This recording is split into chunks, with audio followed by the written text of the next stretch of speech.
On December 18, 1996, a groundskeeper at the Pleasant Valley Memorial Park Cemetery in Annandale, Virginia, made a horrific discovery. In the infant section of the cemetery, the groundskeeper discovered the body of a white female aged anywhere between 50 and 70 with auburn or red curly hair.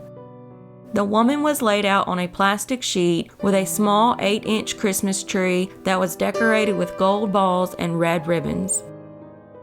As she remains unidentified, many have taken to calling her the Christmas Tree Lady or the Annandale Jane Doe. The Fairfax County coroner discovered that the woman had taken her own life just hours before she was discovered. She had a blood alcohol level of 0.14 from drinking brandy and was also found to have taken Valiums. The victim had 2 empty juice bottles and a new roll of masking tape in her backpack. At the time of her passing, she was listening to a cassette tape of The 2,000-Year-Old Man, which is a dark comedy by Mel Brooks and Carl Reiner. In her backpack, she also had 2 cassette tapes, Monty Python and the Holy Grail, and Jeff Foxworthy, You Might Be a Redneck. She had placed a plastic bag over her head and tied it off with tape, which caused her to suffocate. Christmas Tree Lady left little information behind, and she made it clear she did not want to be identified. On her person, she left a note saying, "Died by own hand, prefer no autopsy. Please order cremation with funds provided. Thank you, Jane Doe." Enclosed with the note were 2 $50 bills, one intended for the coroner and one for the cemetery. A typed note in her possession read, "Now I lay me down to sleep, soon to drift to the eternal deep. And though I die and shall not wake, sleep sweeter will be than this life I forsake." As she was found in the infant section of the cemetery, many have speculated that she was the mother of one of the deceased children. According to reports, Jane Doe was not laid in front of any specific grave, but in an open area. Most of the headstones nearby where she was found were fairly recent. She had no receipts in her pockets for investigators to trace her movements. The site would also probably not be known to drifters. Her fingernails were painted red, and a pair of bifocal glasses were found near her body. She is 5 foot tall, 157 pounds, with an 8-inch scar on her stomach, possibly from a C-section. Dentals, fingerprints, and DNA are available. However, as of today, her identity still remains a mystery. Brittany Renee Williams was an adorable 7-year-old girl who went missing around the year 2000 from Henrico, Virginia. Her mother, Rose Thompson, discovered she'd contracted AIDS 3 months before giving birth to Brittany and passed the deadly disease to her daughter. During the first few years of the child's life, she was often in foster care due to Thompson's chaotic lifestyle. Brittany's mother signed custody over to a woman named Kim E. Parker right before she died of AIDS in 1996. Parker ran a charity that provided long-term care for kids with AIDS and other serious medical conditions. Parker was using the donations, Social Security, and Medicaid benefits to live off, and was not taking care of the children properly. Visitors to the house noted it was filthy, and multiple people who knew Parker repeatedly reported her for child abuse and neglect, but nothing was ever done. The last person besides Parker to see Brittany was a doctor whom Brittany visited in August 2000. Around that same time, Parker asked Brittany's aunt, Brenda Martin, to take the child, saying she was troublesome and had lived longer than she had expected her to, and she couldn't handle her anymore. Kim called me on a Wednesday and said she couldn't handle her anymore, that she was flirting with men that were coming to work on the house. She's going to be like her mother. She had lived longer than she thought she was going to live, that I needed to take her, or she was going to give her to these 2 women in California.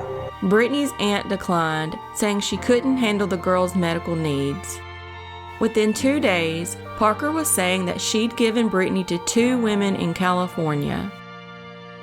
This went on for years, and despite numerous court appearances, there was no follow-up done to find the actual whereabouts of Brittany. Brittany's aunt wanted to keep in touch with her, but Parker refused to provide contact information for the women. In November 2000, Parker was arrested for truancy because Brittany had not returned to school for the 2000-2001 school year. She told the judge that Brittany was no longer in her custody and the charges were dismissed. In 2001, Parker had to appear in court to explain why she hadn't taken Brittany to a paternity test. She told the same judge that Brittany was living with relatives and there was no follow-up from the court. Parker continued to collect the child's $500 monthly benefit check from the Virginia Department of Children and Families until the summer of 2002, using the money to renovate her home. In January 2003, custody of Brittany was given to the local social services department and they were ordered to find her. The police opened a missing child investigation. In February, Parker was ordered to serve 20 days in jail for contempt of court in connection with her failure to tell police where Brittany was. Parker protested that she could not tell what she did not know. In March 2003, investigators located the 2 women Parker said she gave Brittany to. They were both volunteers with Rainbow Kids Incorporated and had been planning to have Brittany visit them in California, but the plans had not been finalized by the time she disappeared, and she never came to see them. Neither of them had ever had custody of Brittany or knew where she was. Brittany was described as a bright and sensitive girl. Her aunt spent a lot of time with her niece. She states she was caring and concerned about things with her aides. She dropped a plate and cut her hand. I went to help her and she said, "No, you can't do that because of the blood. I'll take care of it." In April 2003, Parker was indicted on 73 felony charges, mostly fraud and money laundering, relating to Brittany's case. Authorities allege she accepted over $16,000 from private individuals and the government for the care of Brittany when the girl was not living in her home, and that she illegally attempted to conceal the sources of the money.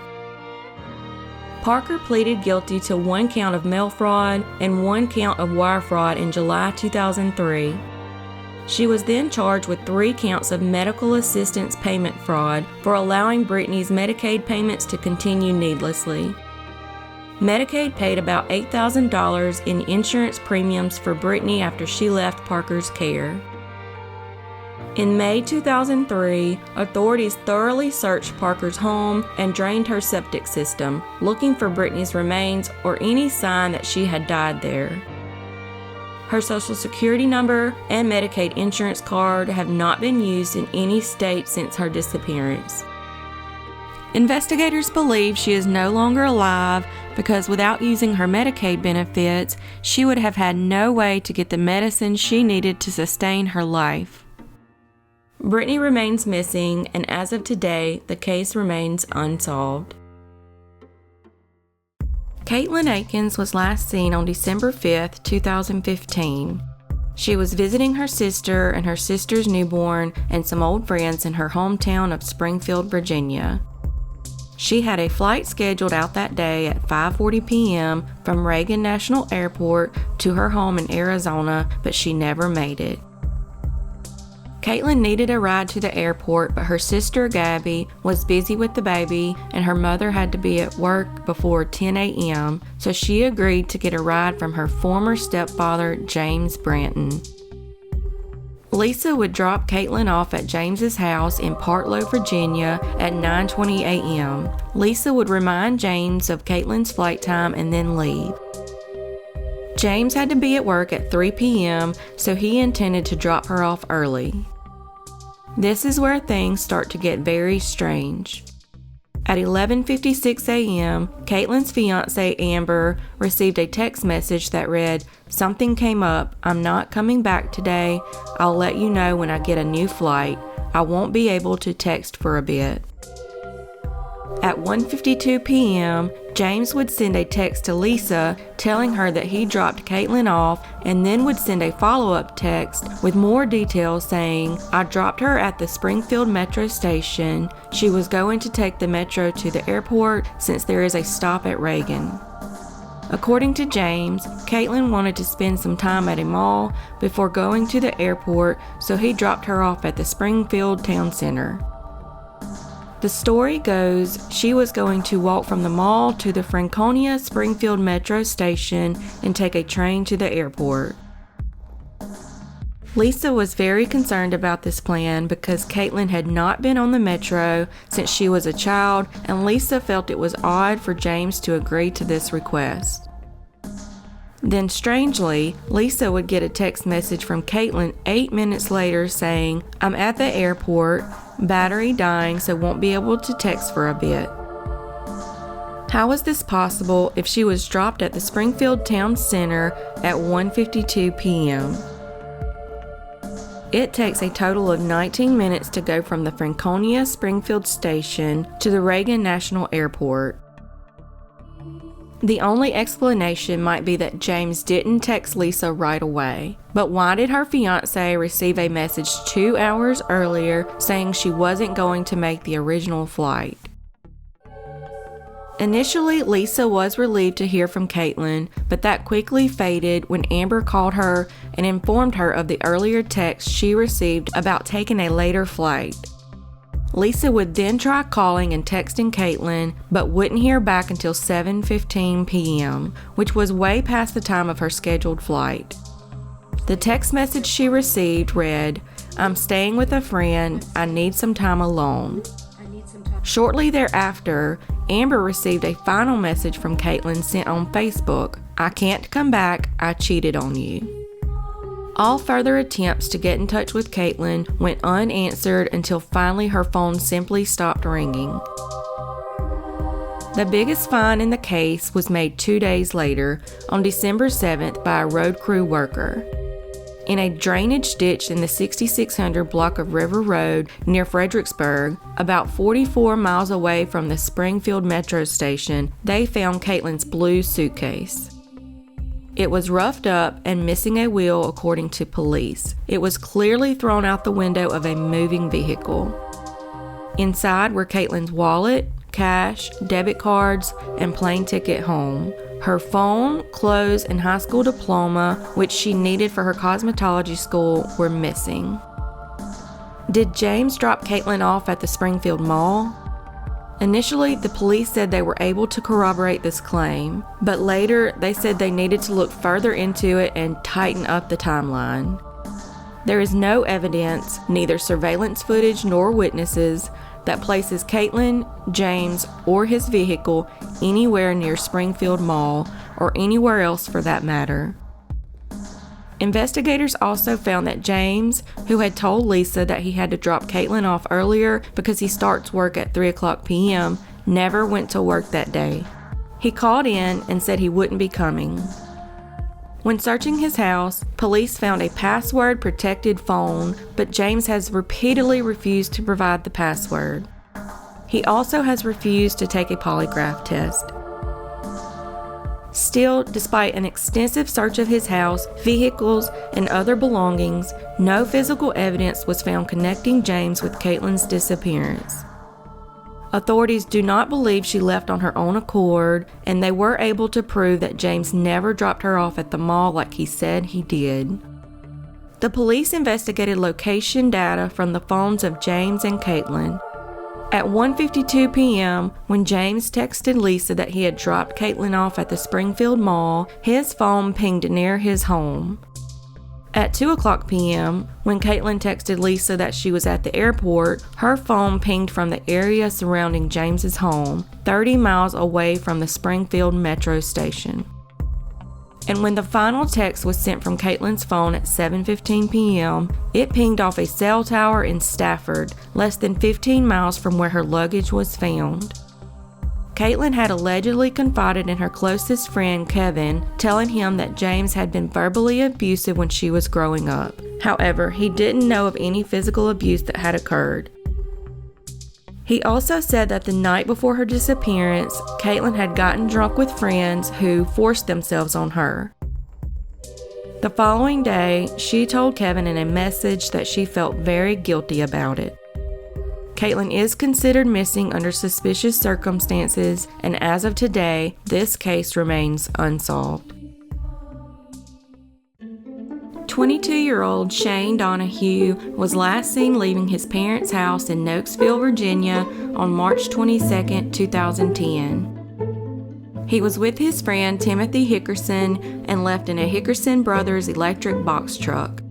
They were supposed to be going to Shane's home, which was very close to where his parents lived. However, after leaving his parents' house, he was never heard from again.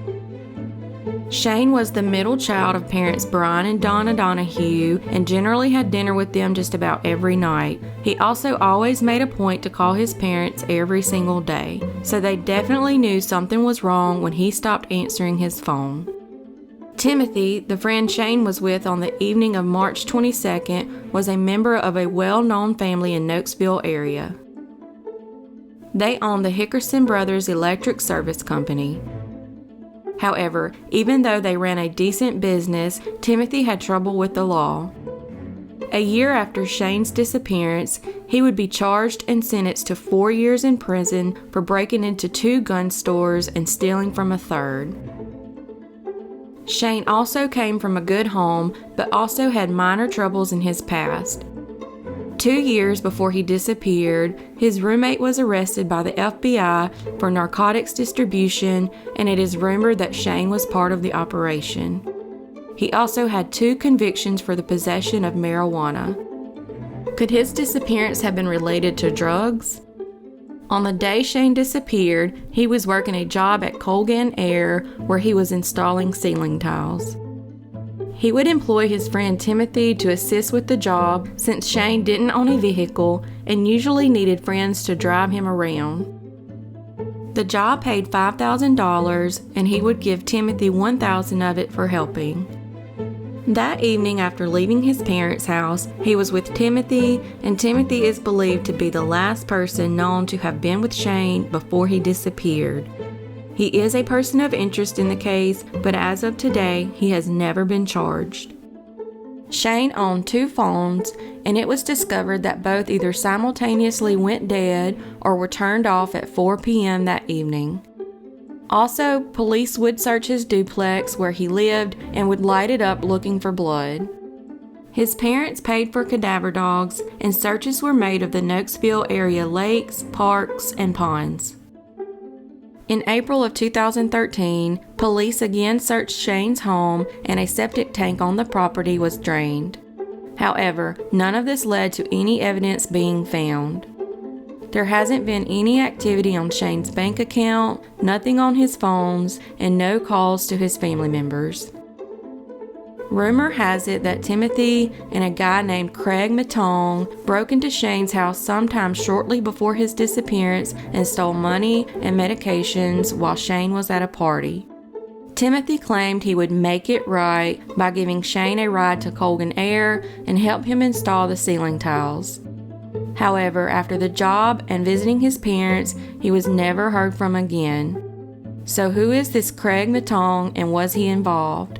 Could all this be over money and drugs?